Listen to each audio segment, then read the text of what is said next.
రాజేందర్ వ్యూహం ఎలా ఉండబోతోంది అన్న దానిపై కూడా ఇప్పుడు చర్చ జరుగుతుంది. ఎందుకంటే రాజేందర్ చాలా ఆవేశంగా మాట్లాడారు. ఆవేదనగా కంటే ఆవేశంగా మాట్లాడారని ప్రొఫెసర్ నాగేశ్వర్ చెప్పారు. కరెక్టే, ఆయన మాటల వెంట మనకు అదే వినిపిస్తుంది. ఆయన సంఘర్షణకు గురవుతున్నారు అని, ఇమడలేకపోతున్నారు, ఇముడ్చుకోలేకపోతున్నారు అనే విషయం గురించి కూడా చెప్పారు. రాజేందర్ కొన్ని మాటలు కూడా మాట్లాడారు. ఈటెల రాజేందర్ పైనం ఎటు ఉండబోతుంది అనే చర్చ కూడా జరుగుతుంది. ఈటెల రాజేందర్ మాట్లాడిన మరికొన్ని మాటలను విందాం. ఒకసారి ఆ మాటలు ఏమన్నారో చూద్దాం. నేను అంత డెప్త్కు పోతలేను, కేర్ఫుల్గా ఉండమని చెప్పి కోరుతున్నా. మా జోలికి రావద్దు, ఎవడు మాకు అడ్డు రావద్దు. తప్పకుండా హుజురాబాద్ గడ్డ మీద మన జెండా ఎగురుతుందని చెప్పి మనం చేస్తూ మీ అందరికీ శుభాకాంక్షలు ఇస్తాం. అందుకని నేను అంత డెప్త్కు పోతలేను, కేర్ఫుల్గా ఉండమని చెప్పి కోరుతున్నా. మా జోలికి రావద్దు, ఎవడు మాకు అడ్డు రావద్దు. తప్పకుండా హుజురాబాద్ గడ్డ మీద మన జెండా ఎగురుతుందని చెప్పి మనం చేస్తూ మీ అందరికీ శుభాకాంక్షలు ఇస్తాం. అందుకని నాగేశ్వర్ గారు, ఈటెల రాజేందర్ ఈ వ్యాఖ్యలను ఎలా చూడాలి? అంటే ఆయన ఏదైనా కొత్త దారిలో వెళ్ళే అవకాశం ఏమైనా ఉందా? సో ఆయన ఇప్పటికిప్పుడు ఎక్కడికి వెళ్ళాలి? ఇప్పుడున్న రాజకీయ పరిస్థితుల్లో వండర్ఫుల్ అట్రాక్టివ్ ఆప్షన్ లేదు. వెనక్కి వెళ్ళి బీఆర్ఎస్లో చేరినా ఆయన పొలిటికల్ క్యారియర్ కాస్త కొన్నేళ్ళు వెనక్కు తిరగడమే. ఎందుకంటే మంత్రిగా ఉన్న సమయంలో ఆయన బయటకు వచ్చాడు. ఇప్పుడైతే 2028 వరకు మంత్రి అయ్యే అవకాశం లేదు.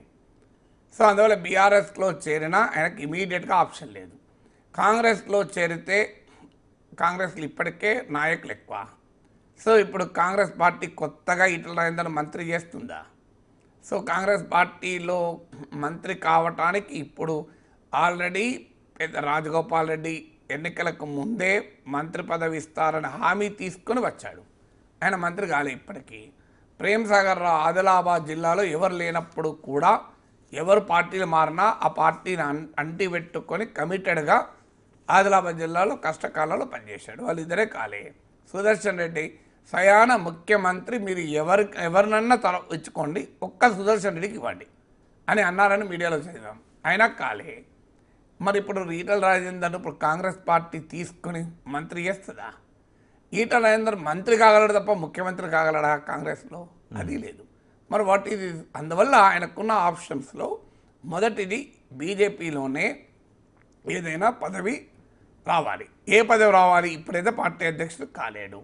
అట్లీస్ట్ ఈ ప్రెషర్ వల్ల రామచంద్రరావు రామచంద్రరావు టర్మ్ అయిపోయాక మీకు అసెంబ్లీ ఎన్నికలకు ముందు ఎవరు బీజేపీ అధ్యక్షుడు అవుతారనేది కీలకమైంది. ఎందుకంటే బీజేపీ ఆల్రెడీ బీసీ ముఖ్యమంత్రి అని ప్రకటించింది కనుక. సో బీసీ రేపు ఆయన రాజేందర్ కనుక పార్టీ ప్రెసిడెంట్ అయితే సహజంగానే ముఖ్యమంత్రి అభ్యర్థి అవుతారు బీజేపీకి. సో అది అవకాశం కొరకు ఈ ప్రెషర్ పెట్టడం ఒక టాక్టిక్ కావచ్చు. లేదు ఇమీడియట్గా కేంద్ర మంత్రివర్గంలో ఉంటే అప్పటి వరకు పొటెన్షియల్ కంటెండర్గా మిగులుతారు. సో కేంద్ర మంత్రివర్గంలో కూడా తనకు స్థానం వస్తుందా అనే అనుమానం ఉండొచ్చు. దాన్ని కన్సాలిడేట్ చేసుకోవడానికి చేయొచ్చు. ఈ రెండు జరగాలి అంటే కాస్త ప్రెషర్ పెట్టాలి. ఎందుకంటే రాజేందర్కి ఆల్రెడీ బీజేపీలో ఒక విజయం సాధించున్నాడు.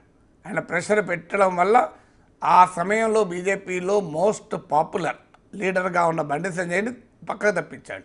నరేంద్ర మోడీ కూడా జాతీయ కార్యవర్గ మీటింగ్లో మీరు బండి సంజయ్ ప్రజా సంఘాలను అప్రిషియేట్ చేసి బండి సంజయ్ని ప్రత్యేకంగా ప్రజెంటేషన్ ఇవ్వమని అడిగారు.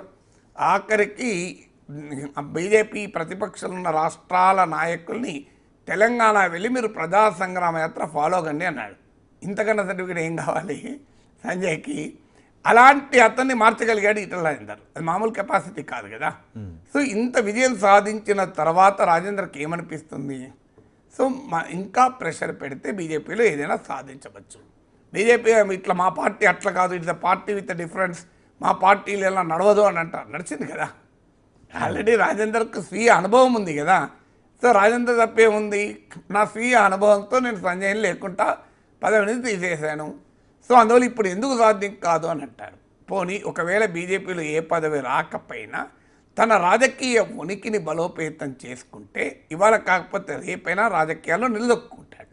అందువల్ల ఇలా బీజేపీలో ఉండడం కొరకు తన రాజకీయ ఉనికిని రాజేందర్ పోగొట్టుకోదలుచుకోండి. మల్కాజ్గిరిలో ఆయనకు రాజకీయ ఉనికి లేదు. Malkajgiri is only rehabilitation. అంటే అక్కడ హుజురాబాద్లో ఓడిపోయాక గజ్వేల్లో ఓడిపోయాక ఒక రీహాబిలిటేషన్లో భాగంగా, ఎందుకంటే రాజకీయ నాయకులు రెకనింగ్లో ఉండాలి అంటే ఏదో ఒక పదవి లేకపోతే పాలిటిక్స్లో రెకనింగ్లో ఉండడం కష్టమవుతుంది.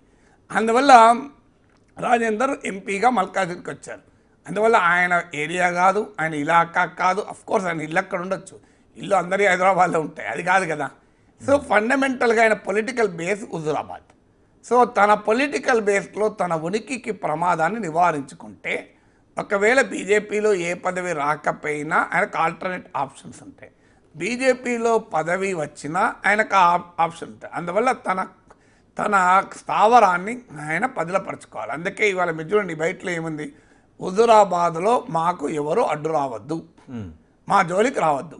కానీ బీజేపీలో అలా ఉండదే, సమస్య అది కదా. బీజేపీలో సిస్టమ్ ఉంటుంది. ఇప్పుడు ఉదాహరణకు ఒక బ్యానర్ మీద ఫోటో వేయాలి, ఎవరు వేస్తారు? రామచంద్రరావు ఫోటో అని ఉంటుంది, బండి సంజయ్ ఫోటో ఉండదు. రామచంద్రరావు పార్టీ అధ్యక్షుడు, ఆయన కన్నా సీనియర్లు ఉన్నారు అంటే సీనియర్లు ఉండొచ్చు, కానీ ఆయన ఫోటోని ఉంటుంది. ఎందుకంటే పార్టీ ప్రోటోకాల్ ఉంటుంది. శాసనసభా పక్ష నేత, శాసన మండలి పక్ష నేత, పార్టీ రాష్ట్ర అధ్యక్షుడు, ఈ మూడే ఉంటాయి. మీరు లేకపోతే ఒక మోడీ, అమిత్ షా, లేకపోతే రామచంద్రరావు ఉంటుంది. సో ఇతర నాయకులు ఎందరూ సీనియర్లు కానివ్వండి, రామచంద్రరావు ఎన్నడైనా ఎంపీ అయిందా, ఎన్నడైనా ఎమ్మెల్యే అయిందా, ఆయన ఎమ్మెల్సీనే అయిండు కదా, ఇవన్నీ నడవాయి కదా పార్టీలో. పార్టీకో సిస్టమ్, పార్టీకో విధానం ఉంటుంది. హుజూరాబాద్ అనేది ఆయన పార్లమెంట్ కాన్స్టిట్యున్సీలో లేదు. సో హుజూరాబాద్ ఉన్నది బండి సంజయ్ పార్లమెంట్ కాన్స్టిట్యున్సీలో. బండి సంజయ్కి రాజేందర్కు పడదు. సో సహజంగానే బండి సంజయ్ ఎంపీగా ఉన్న ఒక అసెంబ్లీ సెగ్మెంట్లో అటానమస్ స్వయం పాలిత ప్రాంతంగా రాజేందర్ ఉండదలుచుకున్నాడు. అది బీజేపీలో సాధ్యమవుతుందా అనేదే క్వశ్చన్. సాధ్యం కాదు కనుకనే గౌతమ్ రెడ్డి రాజీనామా చేశాడు. ఆయన రాజీనామా లేక చదవండి మీరు, ఈటల వర్గాన్ని అణచివేస్తున్నారు, అవమానిస్తున్నారు, అందుకే నేను నా పదవికి పార్టీ సభ్యత్వానికి రాజీనామా చేస్తున్నానని క్లియర్గా అన్నాడు కదా. సో అందువల్ల బీజేపీ నుంచి రాజేందర్ ఎక్స్పెక్ట్ చేస్తున్నది ఏంటంటే, తన స్థావరమైన హుజూరాబాద్లో తనను బండి సంజయ్ లోక్సభ సెగ్మెంట్లో ఉన్న అదొక అటానమస్ రీజన్గా గుర్తించి తనకు అప్పచెప్పాలని. అది మరి బీజేపీ అంగీకరిస్తుందా, బండి సంజయ్ ఎలో చేస్తాడా, అదొక డైమెన్షన్. అలా కానప్పుడు ఏంటి అనేది రకరకాల ఫ్యాక్టర్స్ ఇవాళ ఆయన మాటల్లో తెలుస్తుంది. ఒకటి బీసీ వాదం. సో తెలంగాణలో ఆల్రెడీ బీసీ వాదం బలంగా నడుస్తుంది. మమ్మల్ని మించిన బీసీ కమిట్మెంట్ ఉన్న వాళ్ళు ఎవరూ లేరని అందరూ చెప్పుకుంటున్నారు. సో ఈ చెప్పుకునే క్రమంలో కాంగ్రెస్ 42% రిజర్వేషన్లు ఇచ్చారు. కవిత నేనే పోరాటం చేశాను, నా పోరాటం వల్ల వచ్చిందని ఆమంటున్నారు. బీఆర్ఎస్ అసలు ఎవరు అందరూ నాటకాలు ఆడుతున్నా అంటున్నారు. బీజేపీ వాళ్ళు మా ప్రైమ్ మినిస్టరే బీసీ, మా ముఖ్యమంత్రిని బీసీ చేస్తామన్నారు. బీఆర్ఎస్ ఎప్పుడన్నా ముఖ్యమంత్రి బీసీ చేస్తుందా అని వాళ్ళు అంటున్నారు. బీసీ ఉద్యమ నాయకుడైన ఆర్ కృష్ణయ్య లాంటి వాళ్ళని పార్టీలోకి తీసుకొని ఆయనకు ఎంపీగా చేశారు ఆంధ్రప్రదేశ్ నుంచి. సో ఇంత పోటీ ఉన్నది బీసీ వాదం కొరకు. సో ఇప్పుడు ఈటల రాజేందర్ కూడా ఆ బీసీ వాదం ఎత్తుకొని, ఎందుకంటే ఇవాళ ఆయన మాట్లాడిన దాంట్లో ఉన్నారు చూడండి, 108 బీసీ కులాలకు ఆత్మగౌరవ భవనాలు నేనే ఇప్పించాను, బీసీ కాంక్లేవ్ పెట్టించాను, నా కృషి వల్లనే రెసిడెన్షియల్ స్కూల్స్ వచ్చాయి బీసీలకు. అంటే బీఆర్ఎస్లో బీసీలకు జరిగిన లాభ ప్రయోజనాల వెనకాల కూడా నేనున్నాను అని ఈటల రాజేందర్ స్పష్టంగా చెప్పాడు. సో అందువల్ల రేపు బీసీ వాదాన్ని ఎత్తుకొని ఆయన సొంత రాజకీయ పార్టీ పెట్టచ్చు. వాస్తవంగా ఆయన బీఆర్ఎస్ నుంచి బయటకు వచ్చినప్పుడే సొంత పార్టీ పెడదామన్న ఆలోచన ఉందని నాకు ఇచ్చిన ఇంటర్వ్యూలు కూడా చెప్పాడు. ఆలోచన ఉంది, ఆ రకమైన చర్చలు కూడా జరిగాయి. కానీ ఇప్పుడున్న రాజకీయ పరిస్థితుల్లో కొత్త పార్టీ నిలబడుతుందా? ఎందుకంటే ఈటల రాజేందర్ బీసీల కొరకు ప్రయోజనాల కొరకు పనిచేస్తానని చెప్పాడు. కానీ పెద్ద పెద్ద బీసీ ఉద్యమాలు నడిపాడు. ఆర్ కృష్ణయ్య ఉన్నాడు, జీవితం అంతా బీసీ బిడ్డల కొరకే బతికాడు, పాపం పనిచేశాడు కూడా. ఎందుకంటున్నా పాపం అంటున్నా అంటే, అంత పనిచేసిన ఆయనకు వచ్చిన పదవి ఏంటి ఇంతవరకు? ఒక ఎంపీ, మొన్న అంతకుముందు ఒక ఎమ్మెల్యే, అంతే కదా. సో బీసీల కొరకు ఏ మంత్రులు, అనేక మంది బీసీ మంత్రులు కూడా చేయనంత కృషి ఆర్ కృష్ణయ్య కమిట్మెంట్తో చేశాడు. ఎందుకంటే నేను స్టూడెంట్గా ఉన్నప్పటి నుంచి చూస్తున్నా, హైదరాబాద్ నగరంలో ఒక బీసీ విద్యార్థికి ఏదైనా సమస్య వస్తే వాళ్ళు డేర్గా వెళ్ళేది ఆర్ కృష్ణయ్య ఇంటికి, ఇంకెక్కడ పోరు. ఆర్ కృష్ణయ్య వాళ్ళని వేసుకుంటాడు. ఓ అంబాసిడర్ కారు ఉండేది, అందరూ కూర్చొని డీజిల్ కొట్టి ఈత్తుకుంటారు, పోతున్నారు. ఇక పోయి సెక్రటరీలో వాళ్ళ పని చేసేదాకా వదిలేవాడు కాదు. సో ఈ చరిత్ర ఉన్న ఆర్ కృష్ణయ్యను సీఎం అభ్యర్థి అని చెప్పి తెలుగుదేశం పార్టీ 2014లో పెట్టింది. ఏమైంది? ఆయన టీడీపీ రాలేకపోయింది.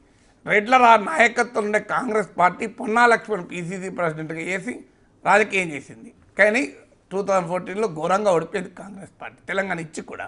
బీసీని ముఖ్యమంత్రి చేస్తానని చెప్పి బీజేపీ బయలుదేరింది. 14% ఓటింగ్ దగ్గర ఆగిపోయింది. సో 8 ఎమ్మెల్యేల దగ్గర ఆగిపోయింది.